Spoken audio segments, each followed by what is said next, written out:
इस संसार में सबका स्वामी परमात्मा है। जितनी आत्मा संसार में है और जितनी प्रकृति का विकार जितना पसारा है, प्रकृति के एक एक अणु परमाणु में परमात्मा व्यापक है। विभुत्वात्, विभु होने से, व्यापक होने से सब में बैठा। और जितने हम जीव और पूरी प्रकृति ईश्वर के अधीन है। प्रकृति के जिस परमाणु से जो भगवान ने बना दिया, उसी प्रकृति से अग्नि भी बनती है और उसी से शीतल जल भी मिलता है। दोनों विपरीत चीज़ है। वो काय से बनी है? प्रकृति से। और अग्नि काय से बनी है? प्रकृति। दोनों को बनाने वाला एक है। प्रकृति अपने आप नहीं बनती है। जैसे रोटी है अपने आप नहीं बनती है, कोई बनाने वाला होता है तो बनती है। ये कपड़ा अपने आप नहीं बनता है, कोई बनाने वाला हो तो बनेगा। रुई भी है, धागा भी है, पर अपने आप बन जाएगा क्या? नहीं बनेगी। आटा रखा है, अपने आप रोटी बन जाएगी? नहीं बनेगी। कोई पाचिका होगी, पाचक होगा तब रोटी बनेगी। कोई खड्डी वाला होगा, कोई जुलाया होगा तब कपड़ा बनेगा। तो बनाने वाले के नहीं बनती। और बनाने वाला कौन है? परमात्मा। और किसके लिए बनाता है? हम जीवों के लिए बनाता है। ये सारी सृष्टि की रचना भगवान ने किसके लिए की है? प्रकृति के लिए या जी आत्माओं के लिए? क्या जी, किसको कैसा लगता है आपको? आत्माओं के लिए। प्रकृति जड़ है, उसको कुछ ज्ञान नहीं, इसको कोई ज्ञान नहीं, उसको जड़ कहते हैं। जड़ माने जिसको कोई ज्ञान नहीं है, सुख दुख नहीं होता, कुछ भी तो ज्ञान नहीं है। इसको कुछ ज्ञान है क्या?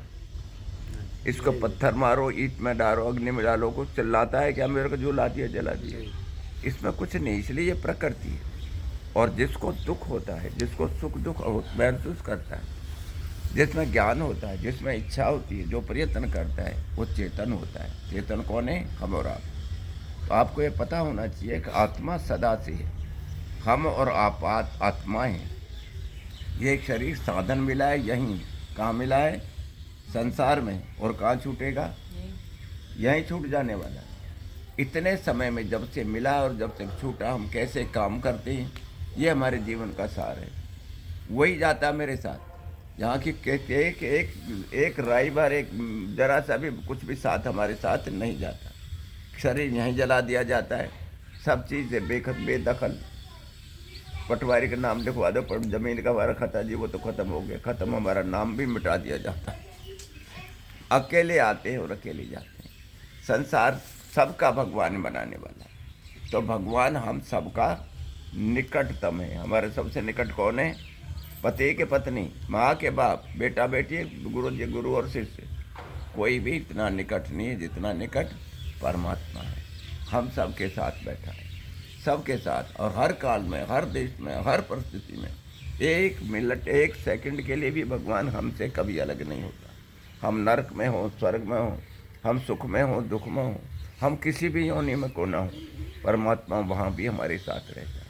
और कोई भी रह नहीं सकता है। हम संसार में हैं। यहाँ का कोई भी पदार्थ, कोई भी स्थान, कोई भी व्यक्ति क्या सदा से हमारे साथ है? सोचिए। जिस घर में वर्तमान में हम बैठे हैं, क्या इस घर में सदा से हैं? क्यों बेटा? सदा से है इस घर में? सदा रहेंगे क्या? जैसे और चले जाते हैं, उन्हें भी जाना है। कौन कह सकता मेरा शरीर नहीं छूटेगा? जिसको शरीर मिला है निश्चित रूप से छूटेगा। ये छूटने के लिए ही मिला है। और जो परिवर्तन होते हैं, किस में होते हैं? शरीर में होते हैं। ये बूढ़ा कौन हो गया? शरीर। आत्मा वैसी की वैसी है जैसी थी। आत्मा में कोई परिवर्तन नहीं होता। ये विकार किस में पैदा होते हैं? शरीर में। सब शरीर में होते हैं। मनसी वर्तमान पुरुषे उपदेशते। मन आत्मा में, पुरुष माने आत्मा में कहे जाते हैं, आत्मा में होते नहीं हैं। आत्मा में कोई बुरी बात नहीं है, जितनी है वो मन में होती है। पुरुष है उपदेशते, आत्मा में कहा जाता है, क्योंकि वो जो पुरुष है उसके किसी बगैर कुछ भी नहीं होता है शरीर में। जब निकल जाती है क्या हाथ हिलता है? पलक झपकती है क्या जब आत्मा निकल जाती है? झपकती है? हाँ जी। अग्नि में रखते चिल्लाता है मेरे को जला दिया रे? चिल्लाता है? कहते हैं कुछ भी नहीं। जैसे उपला लकड़ी जल जाती है, ऐसे शरीर जल जाता है। जरा से भी प्रतिक्रिया नहीं होती। क्यों नहीं होती?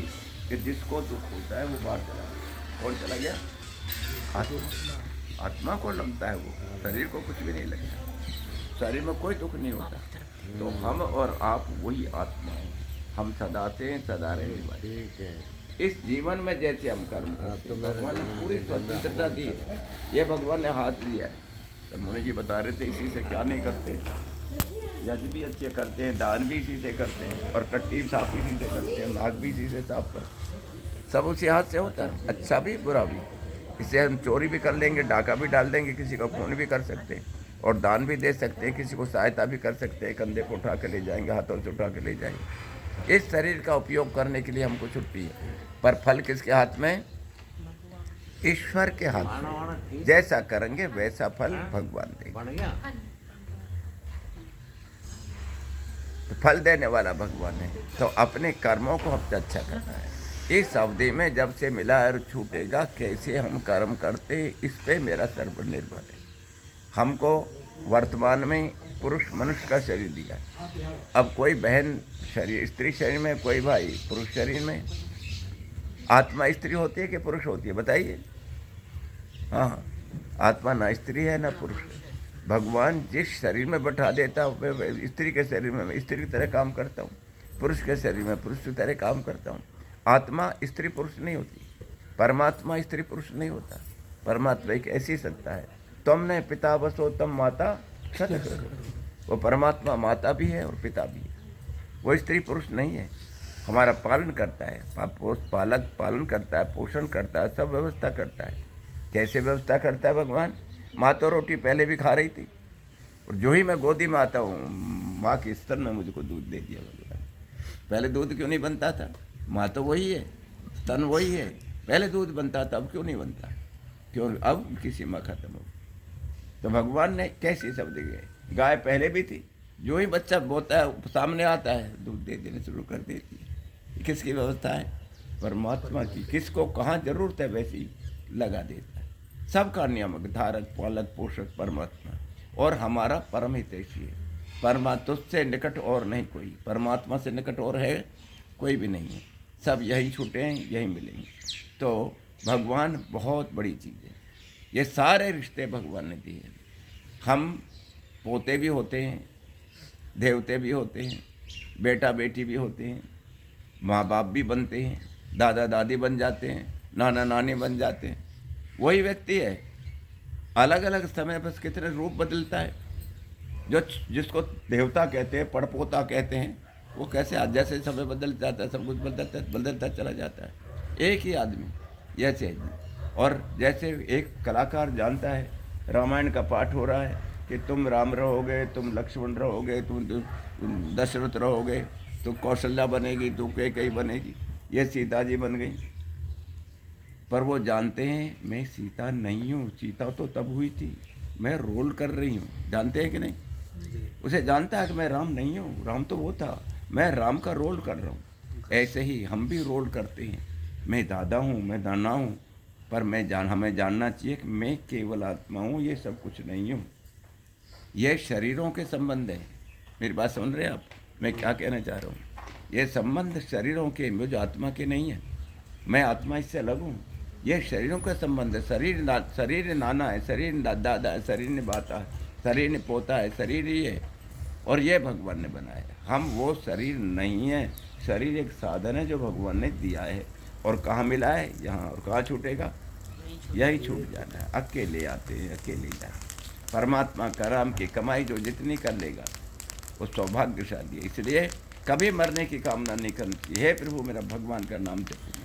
आप जो कल्याण करने वाले, मैं अपनी मेरी अनुभूति में आवे, भगवान को मैं सहसों अनुभूति में आवे। परमात्मा दिखता है क्या? परमात्मा क्यों नहीं दिखता है? कि परमात्मा आँखों का विषय नहीं है। आँख किसको देखती है? ये प्रकृति से बनी है, प्रकृति का दर्शन कराती है। कान प्रकृति से बना है, प्रकृति के शब्द को सुनाता है। ये सारी इंद्रियां प्रकृति से बनी है, प्रकृति का ज्ञान इनसे होता है, परमात्मा का ज्ञान इससे नहीं होता। वो तो इनको बनाने वाला है, वो तो बनाने वाला है, रचने वाला है। इनका ज्ञान, उसका ज्ञान नहीं होता। तो परमात्मा किसका विषय है? मुझ आत्मा का विषय है। किसका विषय है? आत्मा का विषय। क्यों? वो मेरा सजाती है। वो जो मैं हूँ वैसा परमात्मा, जैसा परमात्मा वैसा मैं। पर परमात्मा का ज्ञान अनंत है, बल अनंत है, सामर्थ्य अनंत है, मेरा थोड़ा सा ज्ञान है, थोड़ा सा बल है, थोड़ा सा सामर्थ्य। परमात्मा भी सदा से, मैं भी सदा से हूँ। परमात्मा कभी नहीं मरता, मैं भी कभी नहीं मरता। कोई काल नहीं है, कोई वस्तु नहीं है मुझे मार सके। तलवार से आत्मा नहीं कटती है, गोली आत्मा को नहीं लगती है, अग्नि में आत्मा नहीं जलती है, पानी में आत्मा नहीं गलती है, किसी हाथी के कुचलने से आत्मा नहीं मरती है, शेर फाड़ डाले आत्मा नहीं मरती है, मरती ही नहीं है। मैं मरता ही नहीं हूँ, बेफिक्र रहिए। कभी कभी आत्मा कोई नहीं मरती है। मरता कौन है? जो पैदा होता है। पैदा कौन होता है? शरीर। मृत्यु किसे कहते हैं? शरीर और आत्मा को अलग हो जाने का नाम मृत्यु है। शरीर और आत्मा का संयोग जीवन है और वियोग मृत्यु है। वियोग और किसका होगा? शरीर और मन का, शरीर और आत्मा का। मैं चेतन हूँ, ये जड़ है, नाश होने वाला। आत्मा नष्ट नहीं होती। तो निश्चिंत रहिए, हम कभी मरते नहीं हैं। निश्चिंत रहिए, मेरा कुछ नुकसान होता ही नहीं है। खाली अकेले जाते हैं, सारा चीज यहीं मिली है संसार में। ये शरीर आदि सब संसार में मिले हैं, और जहाँ मिला हमें जो घर भी मिल जाता है, गोत्र भी मिल जाता है, वंश भी मिल जाता है, कुल भी मिल जाती है, बिरादरी मिल जाती है। मैं उस प्रांत का हूँ, उस देश का हूँ, उस लोग का। कितना हो गया मेरा? किसके साथ? शरीर के साथ। पर जिस घर में पैदा होगा वो ही मेरा घर है। कितने सारे घर है, वो नहीं है मेरे, वही घर में जहाँ भगवान ने पैदा किया। मैं उसी कुल का हूँ, उसी वंश का हूँ, उसी घर का हूँ जिस पैदा हुआ है। और वही मेरी माता है जिससे जन्म लिया है। बहुत माता है, वो मेरी माता नहीं। मेरी माता वही है जिससे मैंने जन्म लिया। किसने दिया है? भगवान ने। क्यों दिया है? मेरे ऐसे कर्म से, मेरे ऐसे कर्म से। जैसी परिस्थिति में माता बैठी है, ऐसा ही घर मुझे मिलना चाहिए था। यह निर्णय कौन करता है? सर्वदृष्टा परमात्मा करता है। सबको जान रहा है, सुन रहा है, देख रहा है, सबके कर्मों को जानता है भगवान। तो भगवान वही हमको पैदा करता है। तो उस भगवान को, अरे भले आदमी, धन्यवाद तो कर दो। कोई बहन हमको गिलास पानी पीती है, हम कह रहे माता जी गिलास पानी पिला दो, प्यास लग रही है। ठहरो महाराज जी, अभी पानी पिलाते। माता जी का पानी पिया। हमने कहा माता जी आपका बहुत बहुत धन्यवाद। उस पानी पिलाने वाला को धन्यवाद करिए। और भगवान ने इतना दिया है, कभी धन्यवाद किया है बैठ के? प्रभु तेरी बड़ी कृपा, तूने मुझे इतना दिया है, ये समझ दिए, ये सामर्थ्य दिए, समझ सकता हूँ, समझा सकता हूँ, कर सकता हूँ, करा सकता हूँ। ये आपकी कृपा है, हम समझ सकते हैं। जो आप समझ रहे हैं, जो मैं बोल रहा हूँ वो आप समझ रहे हैं। ये सामर्थ्य किसने दी है? ईश्वर ने। जो आप सुनना चाहते हो मैं आप वही बोल रहा हूँ, ये सामर्थ्य किसने दी है? परमात्मा ने। वह परमात्मा इतना दयालु है, हम सबका सदा मंगल करने वाला है। बहनों भाइयों, ईश्वर का ध्यान जरूर करना चाहिए, उसका जप करना चाहिए। समझें कैसे जप करते हैं, कैसे ध्यान करते हैं, युक्ति को सीखें। युक्ति से मुक्ति मिलती है, युक्ति से मुक्ति मिलती है, बगैर युक्ति के मुक्ति नहीं मिलती। तो ऐसे इन सब चीज़ों को सीख के अपने जीवन में धारण करें और उनका प्रयोग करें। कभी भी झूठा व्यवहार नहीं करें, तो मैं असत्य ना बोलें। ट्रूथ इज गॉड, सत्य ही ईश्वर है। सत्य को छोड़ दिया तो आप भगवान से बहुत दूर हो जाएंगे। सत्य को नहीं छोड़ना है। सत्याचरण, न्याय आचरण। अन्याय का आचरण किसी के साथ नहीं करें। सत्य आचरण, न्याय आचरण का। और इसी की ये काय की परिभाषा बताई स्वामी जी ने धर्म की। धर्म किसे कहते हैं? सत्याचरण, न्याय आचरण। तो धर्म का आचरण करना है, सत्य का ही आचरण करना है। भगवान हम सबका मंगल करे। आप सबका बहुत बहुत धन्यवाद। चौधरी साहब को खूब खूब बधाई जन्मदिन की। अब एक भजन कह दूं मैं? भजन का एक वो कल ही कहता हूँ।